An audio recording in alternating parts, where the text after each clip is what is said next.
Welcome to Sunday Night Flesh and Blood.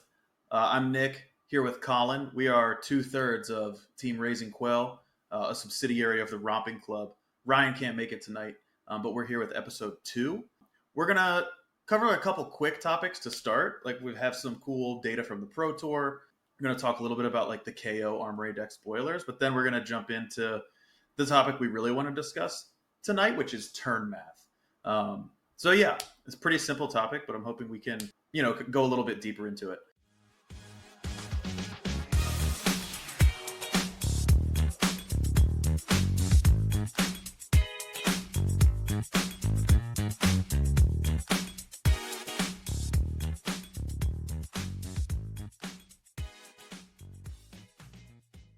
All right, Colin.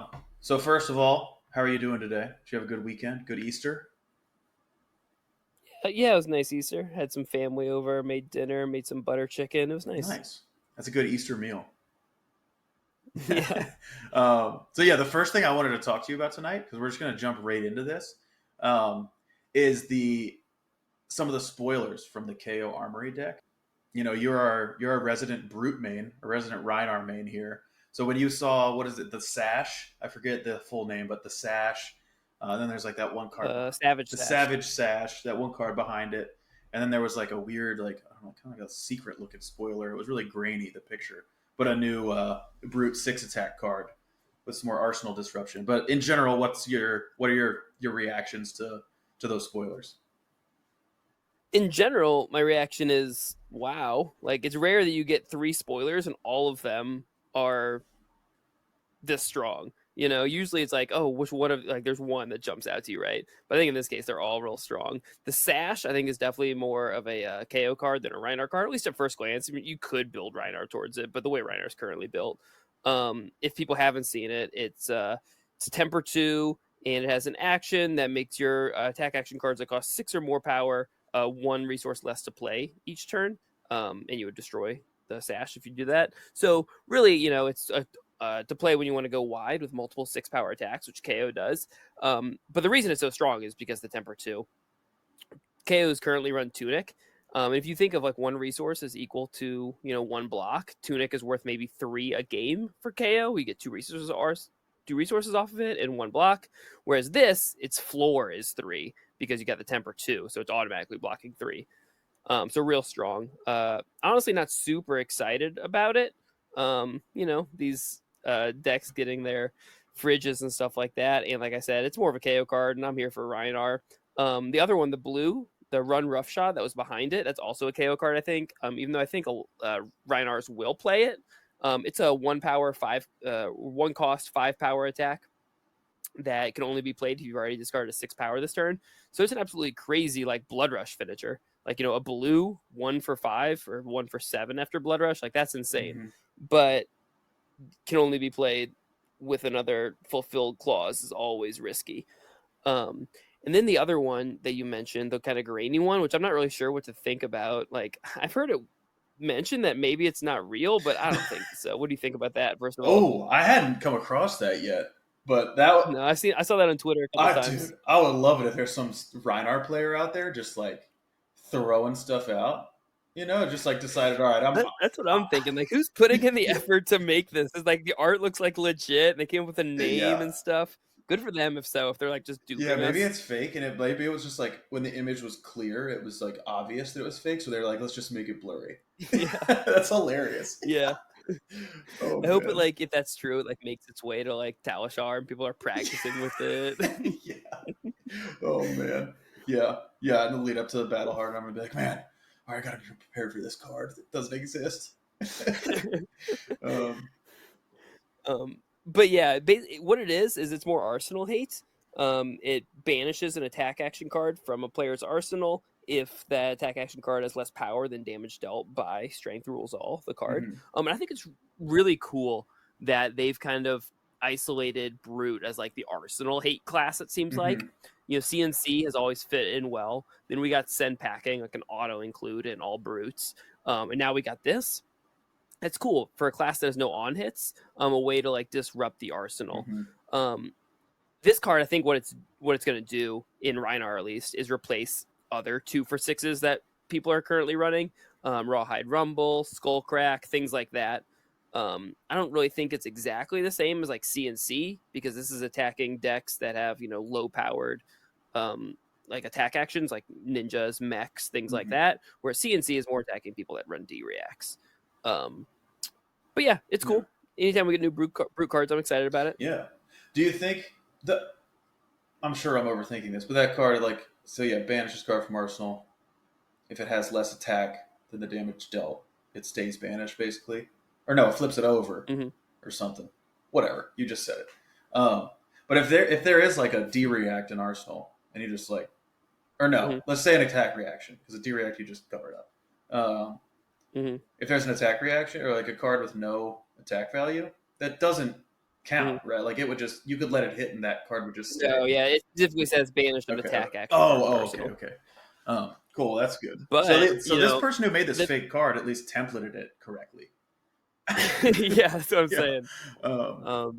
But it doesn't. I do like that it says less than damage dealt this way, not like damage, like base damage by this card, because technically you could like play like a double or triple barraging beatdown into this, and banish like a crippling crush from Arsenal, even though it has 11 power.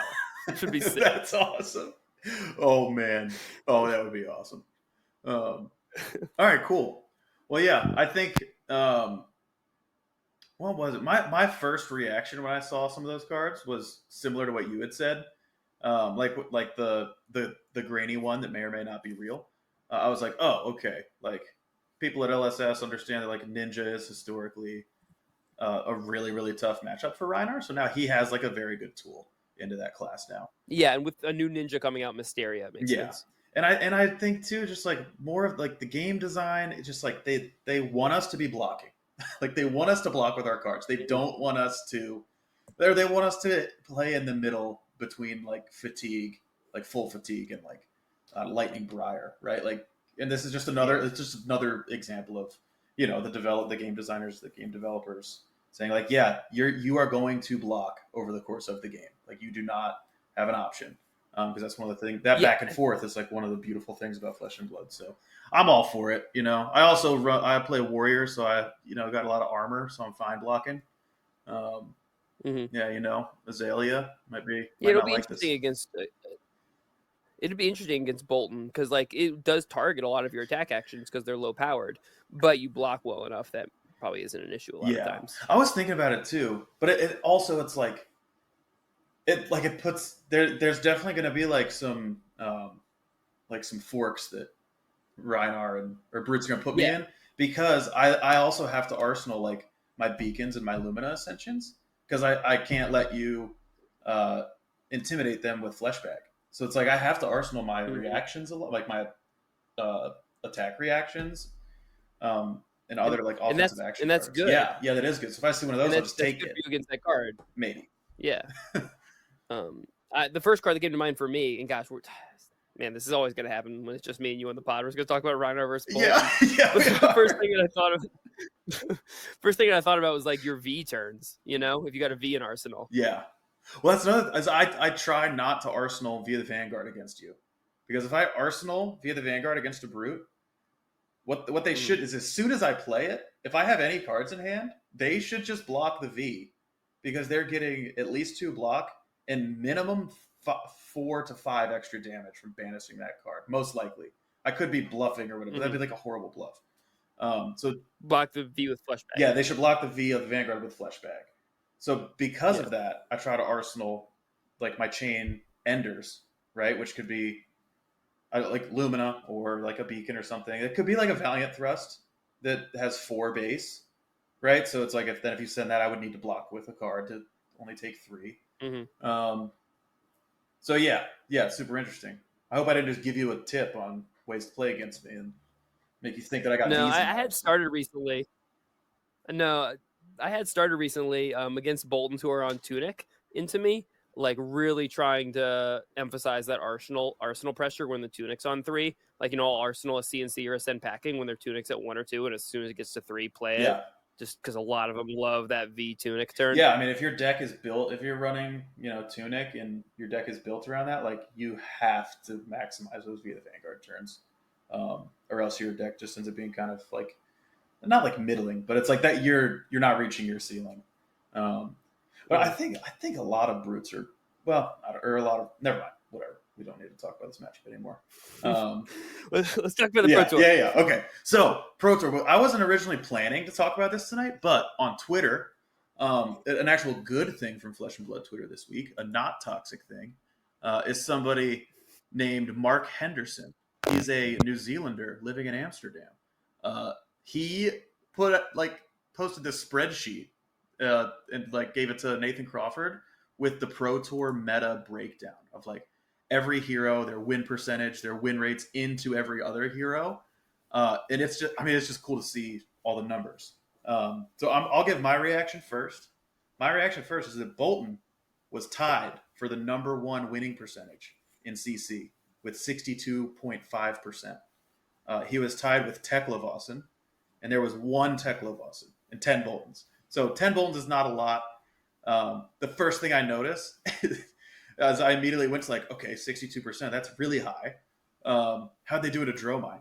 0% win rate into Dromai. So that means that of the 10 Boltons, a lot of them were dodging Dromai, which my strategy into Dromai has always been dodge or high roll. So it seems like they executed the dodge part. They did not execute the high roll part. So anyways, there's my reaction.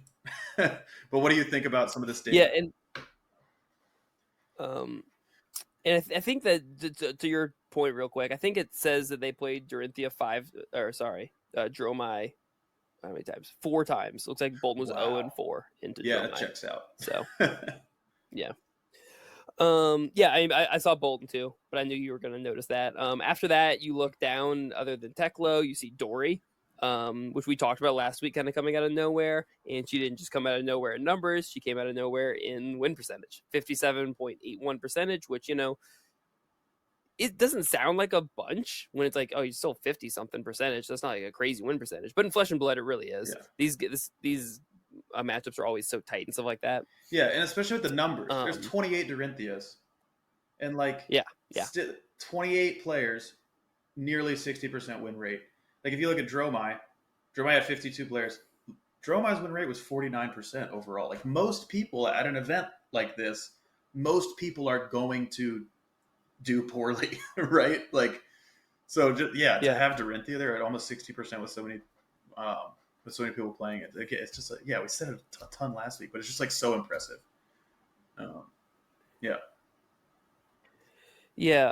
After that, a bunch of decks with like 50 to 52 or 3% win rates. Reinar 46.5.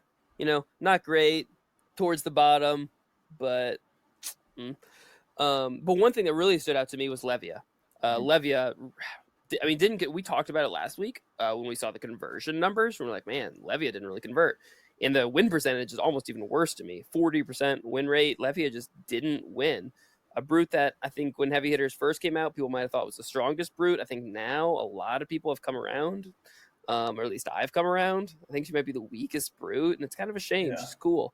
But yeah, Levia didn't do great. Yeah, it's like that whole thing. It's like she might have the highest ceiling of any brute.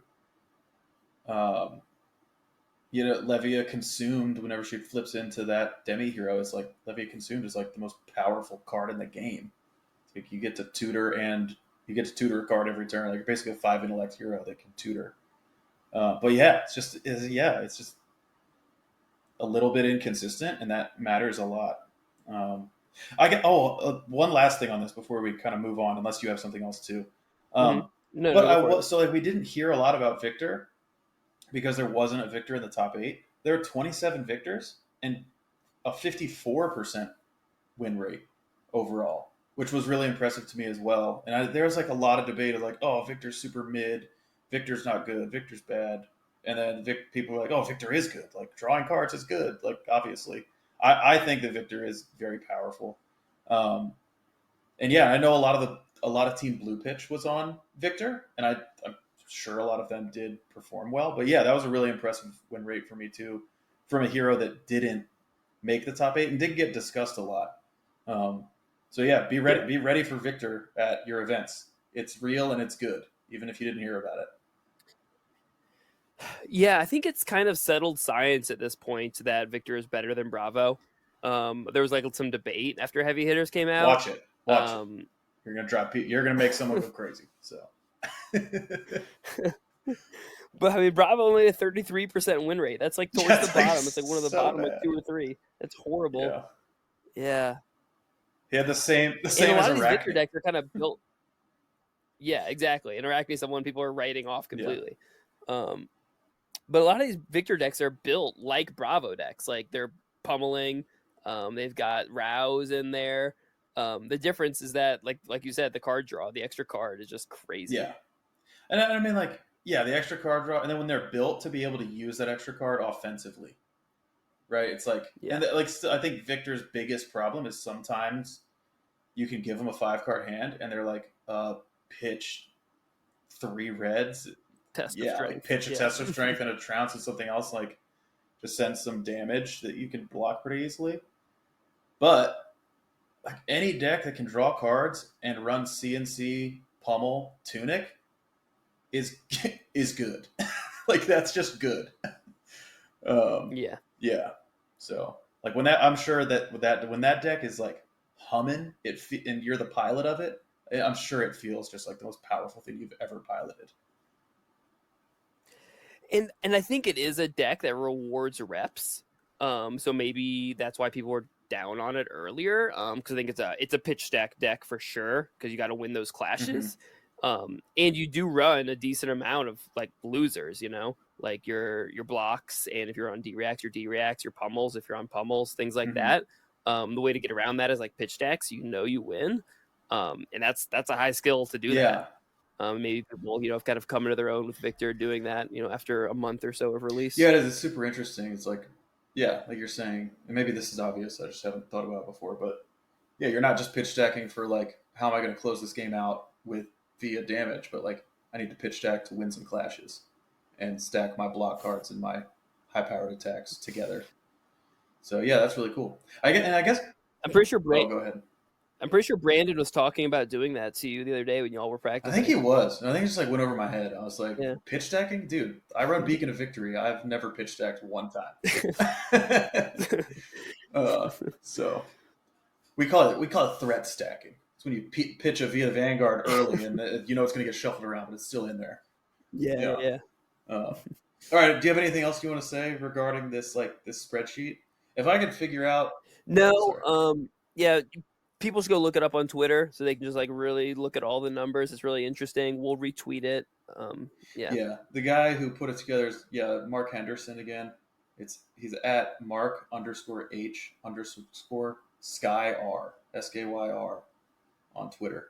So yeah, I gave him a follow. So go give him a follow. Sweet. This guy's getting free shout outs from our tens of listeners, or for our tens of listeners. So yeah. How many listeners did we get last week? Oh, I don't even know if I looked. I looked on like Thursday, maybe just on Spotify, and I think there was like 25 listens. Nice. 2 of them were me, one was me, and then I made my wife listen as well. I was like, "Did you like it?" She's like, "I don't know anything that you said, but Colin and Ryan said a few funny things." I was like, "Nice, success." Oh, she liked when you tell your friend. What'd you say to me when I was like, "Oh yeah," I was like, if I can't beat him, join him or whatever. And you were like, "Yeah, you're just a can't beat him kind of guy." She thought that was funny. So you roasted. That's for you, yeah. Anna.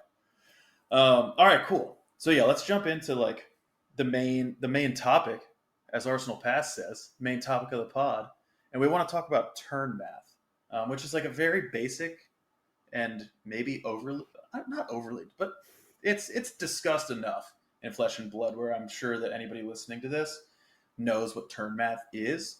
But we're going to try to like peel back some of the layers and talk about some of the intricacies. And I'm sure both of us will talk like mostly from the perspective of the heroes that we pilot most frequently, being Bolton and Reinar, and then maybe throw in some other examples if we can think of them. But yeah, so Colin, you go ahead, because I will ramble for 10, 15 minutes about random Bolton cards if I try to just define this. But how do you define, or how do you explain turn math in Flesh and Blood? So if you ask me like that, how I would explain it, it would really be about maximizing your card's raw efficiency.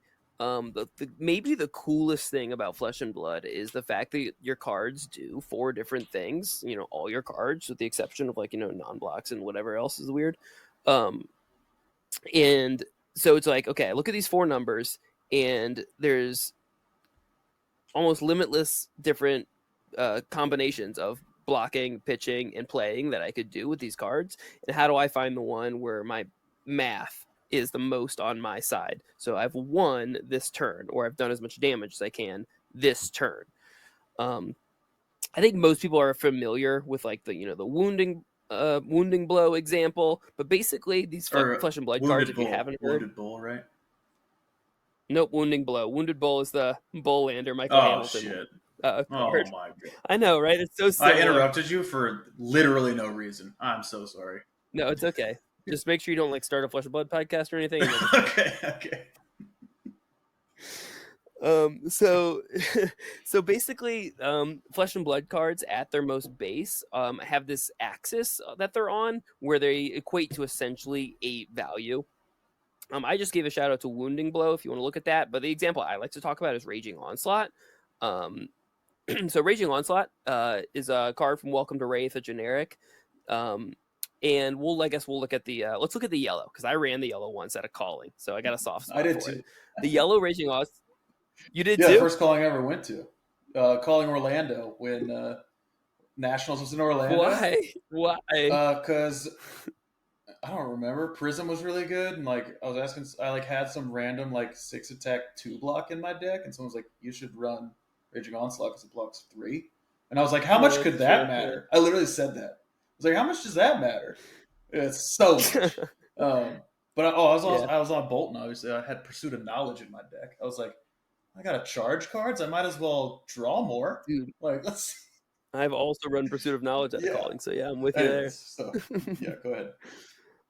But yeah, anyways, yellow Raging Onslaught. 3 cost, pitches for 2, blocks 3, and attacks for 6. So if you take up the number, if you add up the numbers of it pitches for 2, it attacks for 6, and it blocks for 3, you get 11. And then you subtract the 3 that it costs from that, you get 8.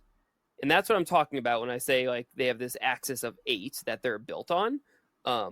And for generic cards and pretty much any card that has no text, you should get this 8 value, especially if you look at the older cards. Mm-hmm. This is like what they're built around. And then things kind of just go from there. That you don't necessarily need to know that to know the turn math or do turn math, but I think that's like a good place to start this discussion. Yeah, no, that makes a ton of sense, and that's so like with Wounding Blow, it attacks for 4, blocks 3, that's 7, pitches for 1, so that's 8. It makes sense. How did I not? It costs 0. That's cool. Oh, really? Look at that! I just taught you something. And so, I mean, that is like, it's like interesting the first time you learn it, but it gets really interesting when you start thinking of cards with on hit effects, because then it like, gives you a sneak peek at like what LSS values different things. Like Snatch adds up to 7, but it's got its on hit effect of drawing a card. Dude, this explains at its core why I was like, for like 2 weeks, so stuck on that new card Standing Order. It's basically a Wounding Blow, but you can like sync a card from your arsenal to give it +2 attack and +2 defense. So it like could be a popper. So like its floors, it's worth like 8, or like its space card is worth 8, like Wounding Blow. But if you activate its ability, it's maybe doing something cool for you, but you're making it worth like less than 8 total, I guess. So that's why like it's is cool. So like the card, I thought like the card was really cool, but I cut it because it's not a light card and screwed up some Via the Vanguard hands. So, anyways. So I guess you asked me how I'd explain turn math. It was basically it's doing the math in the 4 cards in your hand to come out so you have the most mathematical value possible. That's kind of how I would define it. Yeah. But what I'm curious, like why I'm really excited to have this conversation is not like because I think our 25 listeners or whatever you said, I don't think we're like, the most knowledgeable people in the world that are going to like explain these little tricks that are going to make you better at math than everyone else. Yeah. Like it's pretty basic algebra a lot of the Yeah. time. I just think it's a really interesting discussion, and I know I would be interested in hearing other people talk about it. So I kind of want to get in your head, Nick. Like if you sit down and you've got these 4 cards in front of you drawn up, it's early mid game. Like what are you looking at and thinking about? Like what is going on in your head to decide block, don't block? And I know you're going to talk about Bolton Yeah. because you ramble about Bolton, but not just Bolton, like in limited Yeah. even. Like what are you thinking about? I mean, let's just go with like the middle of a game, like in the middle of a game, because that's when there's usually not the most tension, but like the most back and forth, right? And I would say like and you have the most wiggle room yeah, too. Like you can still afford to take damage if you want to. and I would say it depends on a few different things, but I'll try to stick with like limited example. And I'm not the best limited. I'm like fine in limited. I'm the king of like 2-1ing a pod barely by the skin of my teeth. But whatever. I'm like a middling. I would call myself a middling limited player. But so like in heavy hitters, right? If I am playing warrior and I have like an attack reaction, I'll kind of like value. I'll be like, okay, I don't like. I want to play this attack reaction because I think I can like sneak damage across, right? It's not just like face up. I might be able to like. Why am I already on this road? Mm-hmm. I'm gonna pause and rewind. In the middle of a game, I literally just the basic math is like, Okay. How do I get the most numbers out of this? Is the best like if I block with 2 cards, is sending 2 cards like the best course of action? Or if I hold on to a card, is that card worth more on offense than it is defense? And it's literally just like if a card is worth more on defense than it is offense, I will block with that card, and that's kind of it. There are exceptions to that, obviously, like maybe maybe a card can help set up, right? And like if I in a draft and I've drafted a deck to have a specific synergy, maybe I have to hold on to a card to like I don't know, create a certain type of token or something, and then like expect to draw into one of like the synergistic things that I drafted. But I think I always start with like, what's the math? Unless I draw something that's like, unless I like draw a blade flurry or whatever. It's like, okay, I'm not blocking with that. Like I'm going to play that for 4 damage at some point. Yeah, I mean, Blade Fury is a good example because if you attack with your weapons twice, it's worth 4 on offense and 3 on defense. Because that was kind of my question that I was going to follow up with you is because you said, yeah, I'm going to play my cards. They're worth more on offense than defense. But like, how do you determine that? Like what goes into your thinking when they're like, say someone is sending like a vanilla 7 damage at you or something. Like what are you thinking about? If they're just sending a vanilla 7 damage, I start with just okay. I want to block some of this, and then from there, how much should I block? What I end up a lot on in limited is like, all right, I have to like I can really only use these 2 cards on offense this next turn, so I'm gonna block with these other 2, and then like if you don't have more than if one I don't have more point. like if I don't have more than 1 action point. Yeah. But again, it's like there's also the time like sometimes the best thing to do is to maybe sacrifice some turn value early to be able to arsenal a card, right? And then like arsenal that card and it'll make a future hand better. But yeah, like it's so hard to explain. It's really hard to explain. But I would, yeah. Let me tell you like what I think about, like, because obviously it's that like making your cards worth more is the goal, right? Yeah. And you said if they're worth more on offense than defense, then I'm going to attack with them, which is true. And you could say the same thing. If they're worth more than defense than on offense, you're going to block with them. That's true. The way that I like to think about it is I usually try and base my turns around like a 0 value. Because in theory, my opponent's cards should be worth the same thing. So I usually start with like a 0 value and I try and get above it. And that tells me that I'm like, gonna win the turn cycle or whatever, even though there's way more to it than that. But like, let's say that I've got like a pretty typical hand, and I'm gonna use Reinar as an example, but I don't think this is like unique to Reinar. I've got a typical hand where I can present 6 damage on offense, right? Say it's like a red pack hunt or something. Azalea. I'm playing Azalea. She shoots an arrow at me. It doesn't have dominate, so I can block as much as I want. It's 8 damage laced with blood rot. So if I my first option is I block 12 with my whole hand, and then I take 0 and I push 0 because I didn't even threaten damage towards Azalea. So I take 0 and I push 0. So I didn't win. We're both at 0. My second option is I block none and I push 6 because I don't only have 1 action point, so I can't do anything more than the pack on anyways. Mm-hmm. So then I'm losing. That's -2.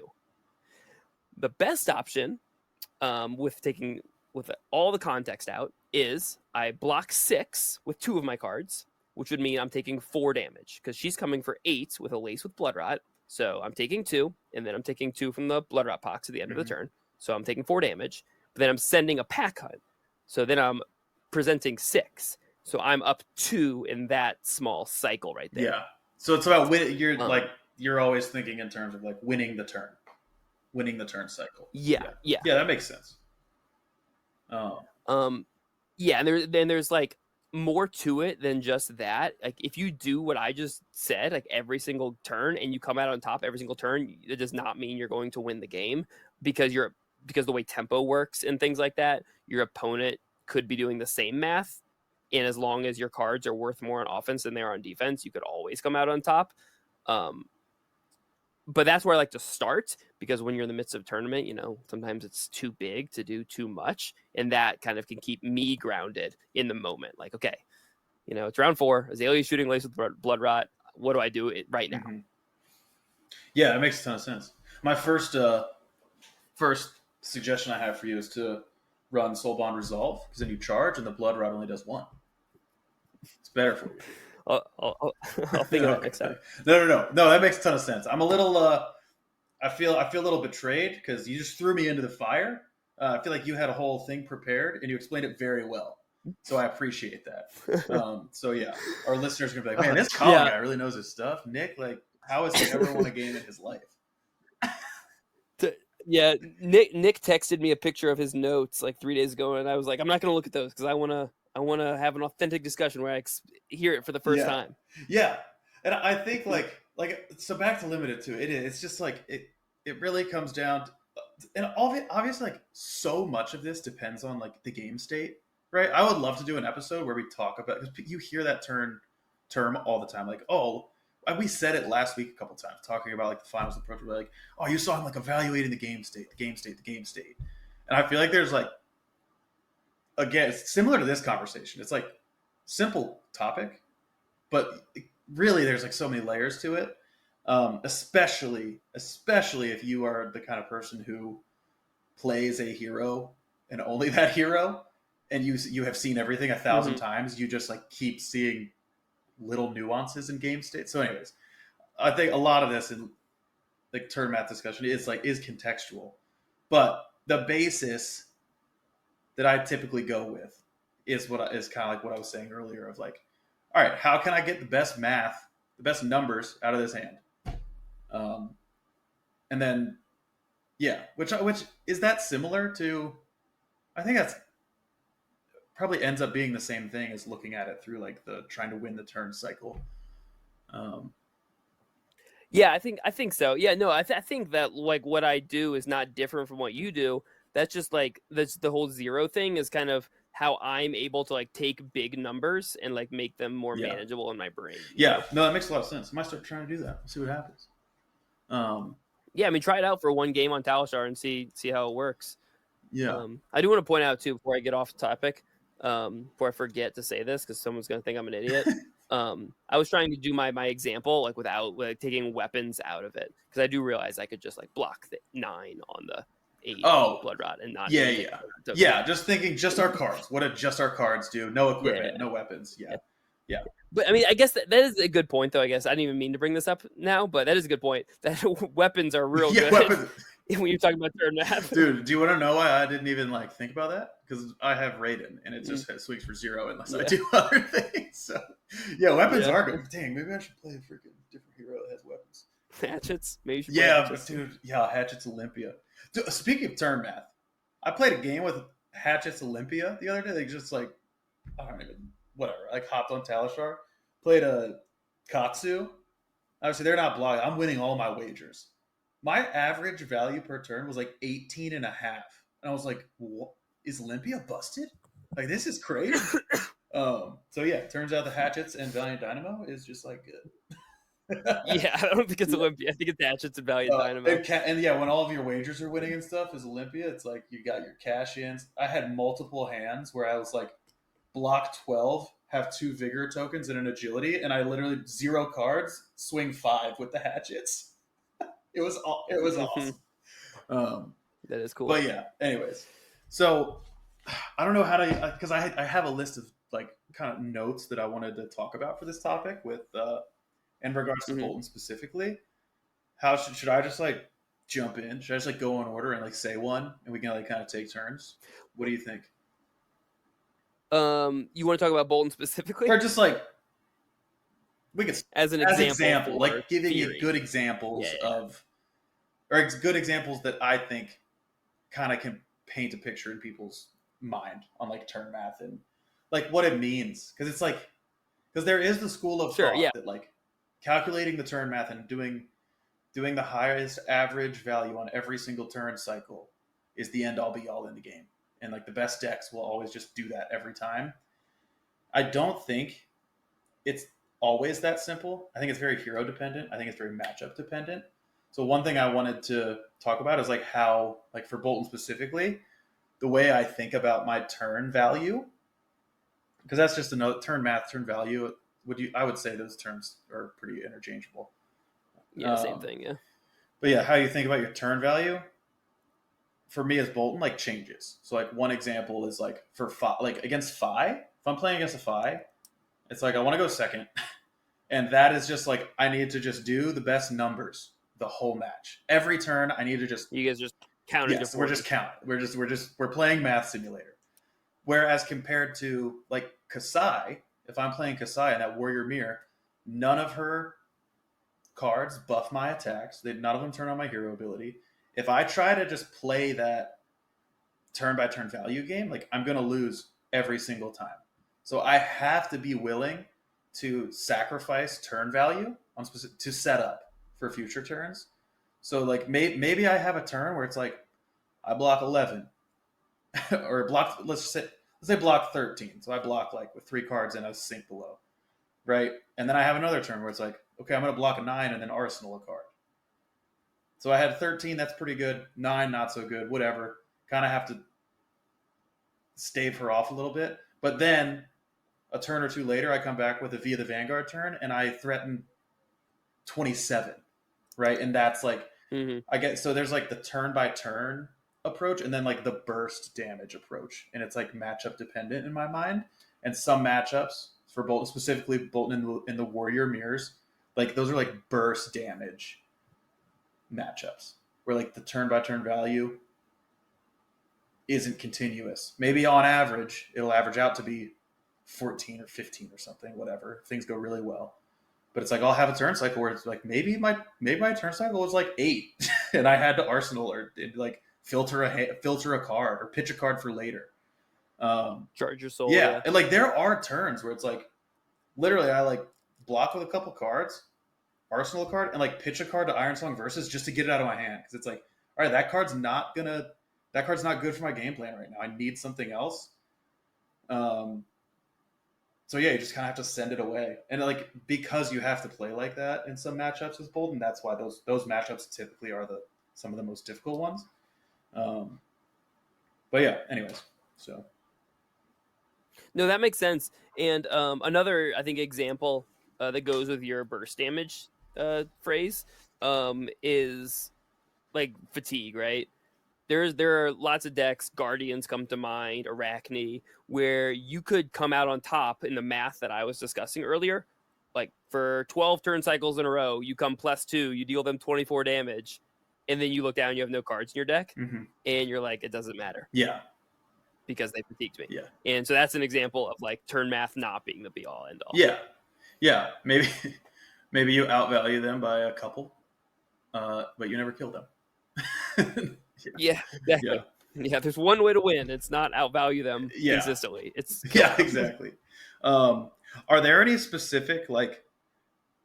Well, so I think that like the end game, the way you have to think about turn math ends up like it becomes different.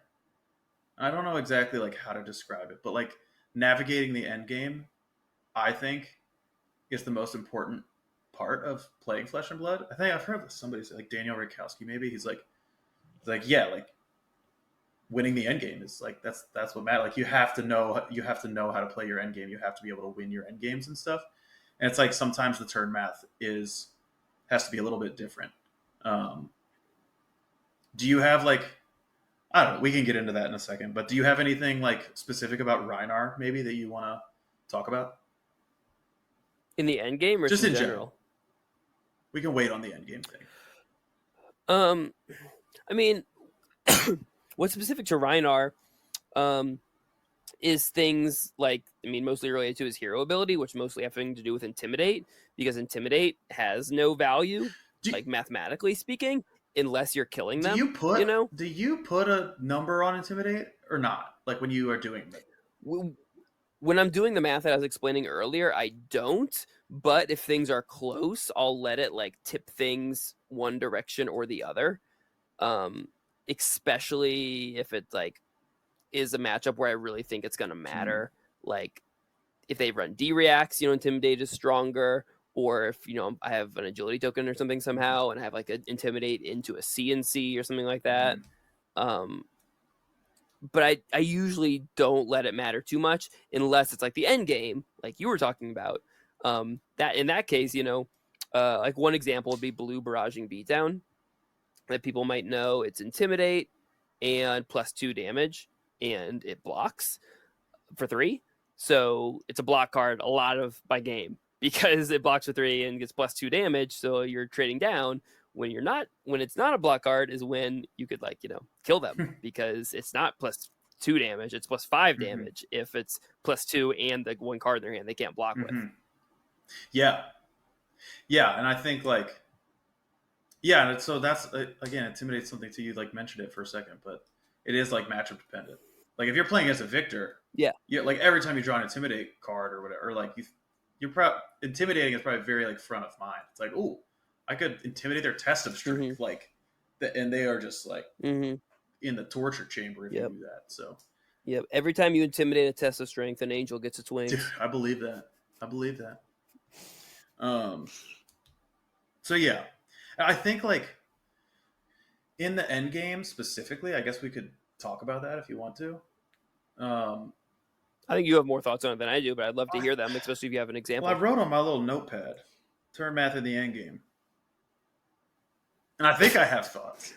But I guess so. Okay, let's A hear it. card I want to talk about specifically is like Courageous Steel Hand, which is a card that. So for those of you who don't play Bolton, uh, it's a card where it's an attack reaction, and it says if you've charged this turn, target attack gets +3. Any attack doesn't have to be a warrior attack. So like you could Courageous Steel Hand to CNC, which is nasty.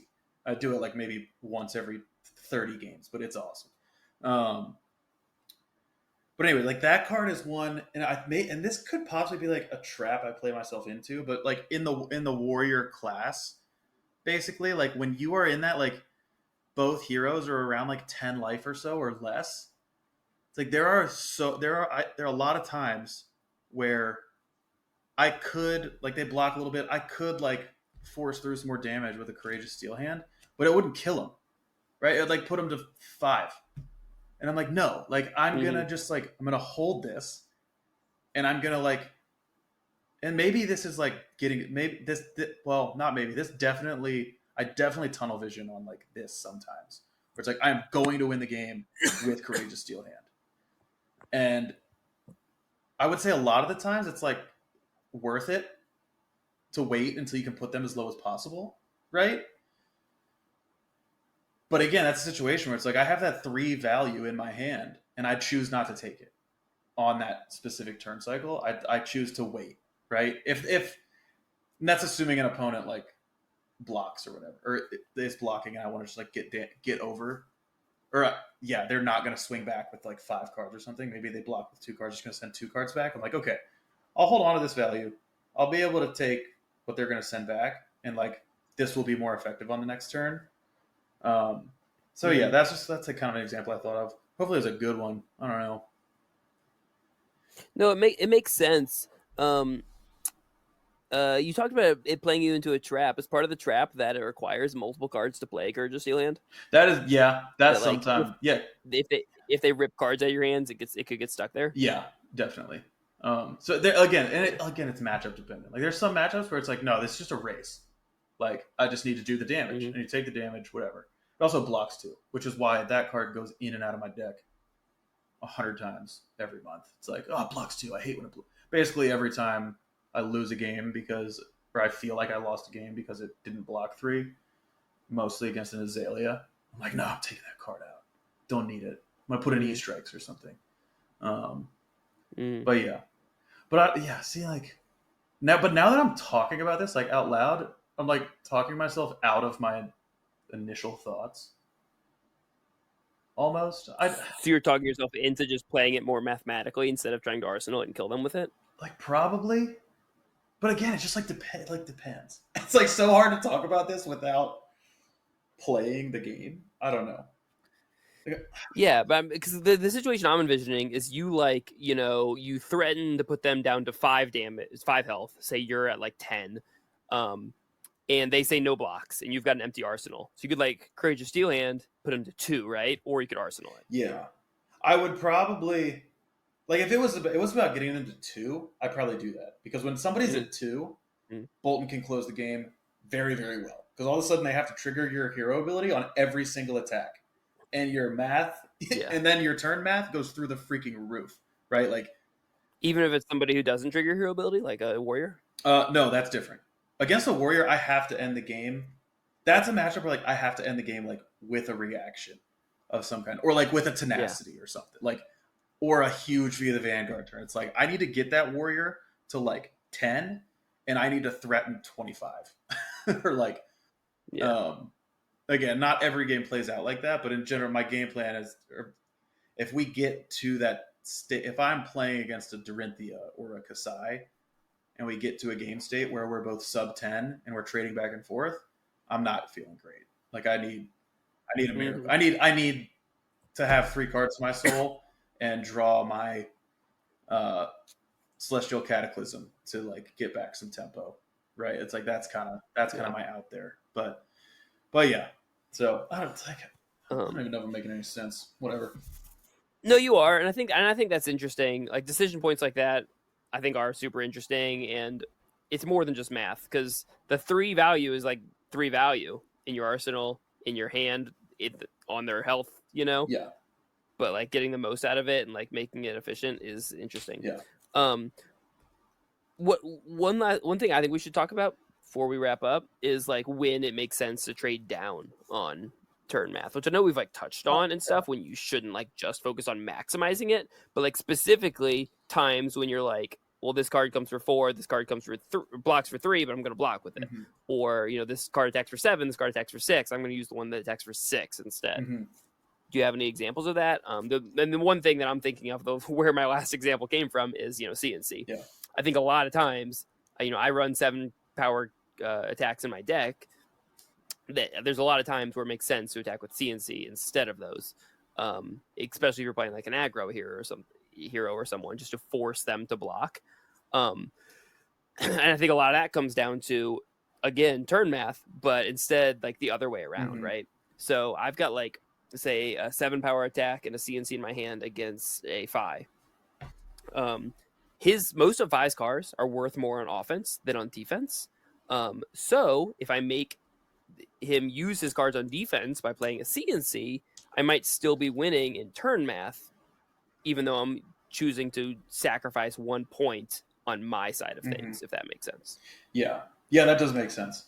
And I think I have a good example. Yeah, let's hear it. It's like, well, again, this is me just thinking. This situation would end up being me trading down on value, right? So it's like, let's just say I have a Via the Vanguard, two light cards, and three other light cards. One of them being like an Illuminate, which is a 0 for 4, blocks 3. But if it hits, it goes into my soul. That's not like with turn math with Bolton. Like you have to consider soul, but we're just gonna save that because we were already like over time. Yeah. But it's like there's time depending on the matchup. Some matchups, like against Phi, I probably just play that. I probably just like pitch a card, charge a card, and swing Via the Vanguard for 4, Raiden for 4, Illuminate for 5. Actually, I don't even know if I'd ever do that. But anyways, the math I would trade down on is probably like blocking with those two other cards, just sending the Illuminate by itself, and then arsenaling the Via the Vanguard. Because in a lot of matchups, it's like, no, a middling Via the Vanguard turn isn't going to get me there.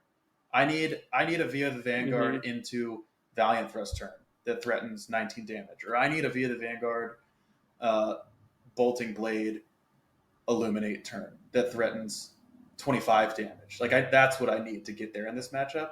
So it's just, yeah, I will, depending on the matchup, very often trade down on my math in order to manufacture a situation that's more explosive. Yeah. Yeah, which usually comes in the form of like combos, essentially what you're describing. Yeah. Like having certain cards together, even if those cards are just V and Tunic or something. Yeah. I think sometimes it makes sense to trade down too when you're playing towards your power cards. Like that's kind of what you're describing, exactly that. Like if you have a power card in Arsenal and Uzuri attacks you, for 3, the stealth card, and she's like threatening her little tricky tricks. Yeah. Sometimes you're like, you know what? I've got 20 cards left in deck. If I don't play out this Blood Rush Bellow that I have into Arsenal, it's my last one in my deck. Like I'm probably not going to get there. I should just block 6 on this and not present as much as I was going to, but keep my win condition alive. Yeah. I think I just keep having so many thoughts specifically about Bolton, and I'm like, I can't start because we'll be here forever. But it's like I want to wrap up the conversation soon, so I won't get too into it. But as a brute player, how does Scab Skins impact your? Oh, geez. How does Scab Skins impact how you think about things? It was a hot topic on Twitter today. Tarek posted his thread. So if you're horribly online like the rest of us, you probably saw Tarek's Twitter thread. Yeah. I mean, you're right. I don't want to go on too much about it. If people want to know about Scab Skins, they should do 3 things, because I'll shout myself out. Why not? They should finish listening to me, but they should also go read Tarek's thread that you pointed out, and then go watch the Brute Math videos on Savage Lands News YouTube. Those are both really great. He hasn't put one out for a few months now. I think the last one is like November or October or something. He'll probably get another one out soon. But those videos are great, and they have like specific lines with scabs they discuss in them. But there's like some real quick math that they go over that, I've heard discussed on Discord for a long time now, that you can do at the table if you're like a, newer brute player and you're not really sure how to value your scab skins and when you should roll and stuff like that. And this math is really for just when you are left with extra cards in your hand, because choosing when to block and when not to block for scabs is really tricky. You usually, and like, what's a stronger word than usually? It's not always. I don't know. The majority of the time, just block if you can block. You shouldn't save cards to not block, because you're going to roll scab skins. The exception being like if you've got like, double intimidate and you're about to get fatigued or something. I don't know. But basically, could I share an example to illustrate that we talked about earlier real quick? Like 10 seconds. But like I see KOs do this a lot where it's like in the middle of the game and they block maybe with one card, but then they roll scabs just to like send an attack and then play a cast bones. And it's like in that situation, you should just block with the cast bones. Like you should not risk rolling a 1 just because you might be able to play the cast bones. Like that's what you're saying, right? Yeah, And pretty again, it much. probably depends, And I but don't know most that. of the time. Yeah, and the numbers. I think if you ran straight math, the numbers might say to keep cast bones, or and to play it. Oh shoot. Um, I'm not really sure. It because cast bones was like what 0 for 6 or something It like could that. be 6 in an 8. action point. Shit, maybe you should run. Maybe you Yeah, should roll it. exactly. Never mind. Disregard. Yeah. Yeah, I'm not really sure, but I mean, to my point about like this is only when you're kept with cards in hands, it would apply in your scenario if you like drew up from Blood Rush into a Cast Bones, which I know happens with KO sometimes. So they'll just play an attack and then Cast Bones. Hmm. But anyways, the math I was going to get to was what you can do is you can take one half the value of your turn. Like, so when I say value, I mean damage presented, because like I said, this is only on your turn. One half the damage presented on 2 action points, and then add that to 1/3 the damage on 1 action point, and then compare that to what you would do if you just use your 1 action point to see if you would come out mathematically, if you ran this turn infinite times and rolled infinite times on top, like the average value. A real basic example that comes up in Rhinar a lot is you've got a blue, you've got your tunic, and you've got your claws. So you could, roll scabs to try and claw twice, or you could just claw once. If you add up all possible values of rolling, your 0 through 6, the average comes out to 4, which is higher than 3 of just clawing. So the math would say roll. But that's like the basic math that you can do at the table. It's not perfect, but it's simple and straightforward. One half the value on 2 action points plus 1/3 the value on 1 action point. Yeah, I think that's. Who would have thought the brute players were sitting there doing long division in their heads at the table? Who would have thought? It's mostly not me. I'm just on Discord cribbing from other brutes. Like I said, check out Savage Lands News and other places, I'm sure. Yeah, I think. Yeah, we're gonna go ahead and wrap up. But I honestly think I think I'm more confused now than I was when we started this conversation. Which is like, I know, right? Is like, because like again, it's one of those topics. Like, it's so at the surface, it is so simple. It's like, okay, this hand combined, like if I block with 2 cards and attack with 2 cards, I could have 14 value. If I just attack with everything, I could only have 9. So you should block with some and attack with some. It's like, it's so simple. Well, then it's just like when you're actually playing the game and you're just like, yeah, I don't know. When you're actually playing the game, it just like kind of goes. You go into different spots where it's like you need to set up, you need to play to your synergies, you need to do different things. Like you need to pick your spots to sacrifice. Yeah, to trade down. You need to pick your spots to trade down, and and realize like it's okay to trade down sometimes. If that means you're playing to more of your, that means you're playing for more of your win conditions, I guess. Yeah, I mean, Flesh and Blood is a great game. It's not Math Simulator, Math is the base. The math that you need to be doing every single turn, like almost instinctually. Like you start there and then you go from there and, see where it leads you. Yeah. Awesome. Cool. Well, yeah, this was a really fun conversation. So, yeah, it was. I think we should play a game and then we should talk about our math as we're playing, and think that'd be interesting. We probably should do that. We could. All right. Yeah, we could, or we could like record. Yeah, we could talk about our math as we go, or like record a game and like watch it back together and talk about the math. That'd probably be a good exercise for us to do. But by the way, news for all the people out there. I locked in my list for Battle Hardened Atlanta.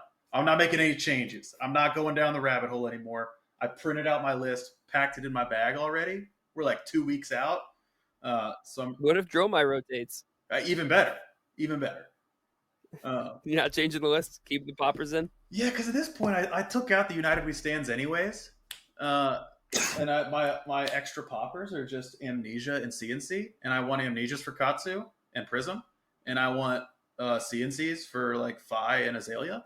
So it's like, we're going to just leave them in. So I'm not thinking about it anymore. You're about to make me go down the rabbit hole. Not doing it. I'm not gonna do that. So Okay, Anyways. you're gonna win. Oh yeah, I already called my shot last week, so it'll be real embarrassing if it doesn't happen. 27 people will know about it. So, all right. Well, thanks everybody for listening. So yeah, we'll be back next Sunday. Hopefully Ryan will be able to join us.